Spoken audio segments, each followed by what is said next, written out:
this is Kippi. Welcome to my channel. Tonight we're going to be crafting up this really cute boho plant hanger. You can use it for candles, plants, or other decor.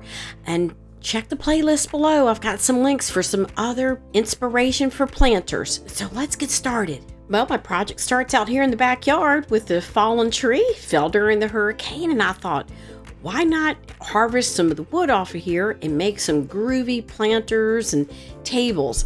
So let's get that thing cut off and we'll get started on the crafting.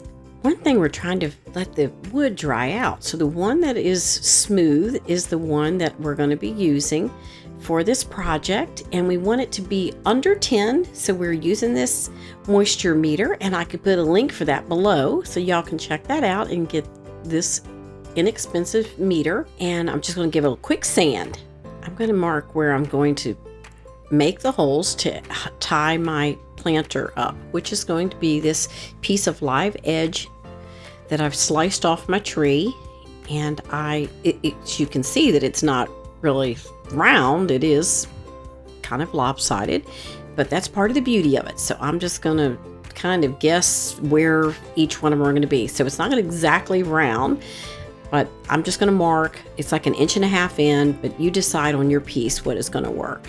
To determine how big the holes were going to be, I brought out my cord, and I can put the link below for this cord I purchased. And I made the holes big enough that the cord could go through twice. That's important to determine that, to make sure that those cords actually can fit. All right, I want to give a little quick tip for this project is to make sure you put a little board underneath the piece of wood that you're drilling through, to make sure that when you get to the other end, because you have to go all the way through it, that you're not drilling into your table. That's just a little something I had to learn the hard way. So let's get drilling. Got all my little holes drilled. Now I'm ready to dust everything off, and I want to put a coat of polyacrylic on there. Just want it to be a little protected, and I'm putting plants on top of it just in case it gets a little bit wet. I want it to last. I've already mixed my polyacrylic, and I'm just going to use a really nice paintbrush, and I'm going to paint it on and let it dry, and then I can use a very fine piece of sandpaper and put another coat on over that, and I can either sand it or just let it be. And I just let it be because it's rustic anyway, and it turned out perfect. I love it. All right, my finish is dry, and now I'm ready to start crafting on my plant hanger. So I've gathered up my supplies, and I have my cord, and I did bring a little bit of yarn in just to try to practice with instead of cutting my cord, to just see how I wanted to strap it on there. So I also have a level, scissors, a wire cutter, and a piece of wire, and of course a ring. And that is up to you if you use a ring, but it makes it easier. So let's get started. First step is to cut some wire and to make a apparatus, if you will, to help thread the cord through the holes. So I'm just going to bend it in half, and I don't know, 18 inches, I guess, then bend it in half and twist it around and make a nice little hole at the top, but large enough that you can get 2 pieces of cord through it at the same time. I made a little tassel end, if you will. I knotted this to see how I liked how it looks, and you might do the same with your cord. If you like this cord, I'll have the link below for it. But I don't need that tassel, but I will be trying to get that look at the bottom of my hanger. So I cut this at about 80 inches, and I cut 4 pieces at 80 inches, and it's going to depend on how long you want the underneath tassel to be and how long you want the top of it to be. But I did use 80 inches, and you can see how that works out. It worked out perfect for this size plant. Okay, we're going to start threading this through. I'm kind of going to figure out my plan. I told you I practiced with yarn, so now I got to kind of practice here and see what I'm doing. But I have several of these pieces of wood sliced, cut, but we're going to start with this one, and I will be making some other ones, but we'll just for practical purposes, we're just going to make one on this video. So I'm going to put 2 on there, and to kind of hold it in the center, because I fold it in half to find out what the center is, I'm going to use a rubber band. There might be some other way. I tried knotting it, but then you wouldn't have it the same length at the other end, and so this looked like it was the easiest way to do it. So start out with a couple rubber bands to help you hold the thing at the top, or if you can find another way to hold it onto your ring. Now I'm going to split it. I'm going to go half on one side and half on the other.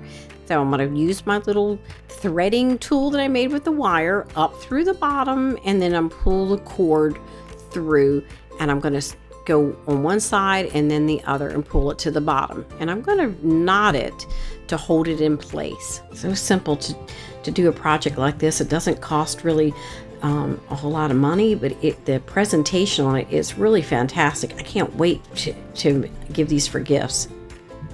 Now I'm going to repeat the process for the other two. I'm putting them in together. I'm treating them as one, and I'm using a rubber band. And don't worry about these rubber bands. We will handle those in a few minutes. This only takes a few minutes to make a really fun project, and it turns out so boho fun. And it would be a very inexpensive gift, especially if you have a tree that's fallen in your yard. You feel bad about the tree falling, but it could be something, turn it into something beautiful. Now, trying to get this tied off on the bottom and keep it level, I had to ask my husband to help me because it's really hard to make a video and try to keep it level and all that jazz. So we're just going to look for putting our little level up there, and we'll tie it off at the bottom. And it'll just take a few minutes, and we'll get it just perfect, and we'll be ready to put our plan on. I tested several different methods to tying it off in the bottom, especially since I only have two hands. It seemed to be easier instead of trying to, I had to tie them off on each side. It would have been great if I'd had some kind of clip or something to hold it there, but that's okay. It worked out with the knots, and I just took them out and then went across. So I did two and then the other two, and I just moved the level around, and I just tied them separately and then treated them together to finish them off as one. Okay, this is the process where I was mentioning it earlier, that I would treat it as one bundle instead of two different ties at the bottom. So I'm just doing this little wrap to tie it off and make it nice and neat, the part that would be seen, of course. Okay, let's repeat that process. I'm going to cut the rubber bands off, and as soon as I get those done, I'm going to put a little piece of cord on there and hold them in place and kind of slide it down. And then we'll start wrapping all the cords together, kind of bundle it together the same way we did at the bottom. So we've moved our little knot down and holding firm and keep everything neat. I'm going to make a loop, and I'm going to put it right there.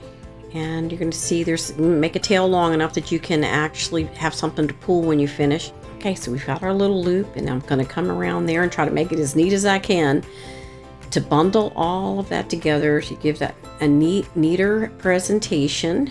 And then I will pull that piece of cord through, and then voila, we'll be finished with that. And then we'll just go back and do a trim on the bottom and just make some cute little fringy, and we'll be ready to display our plant.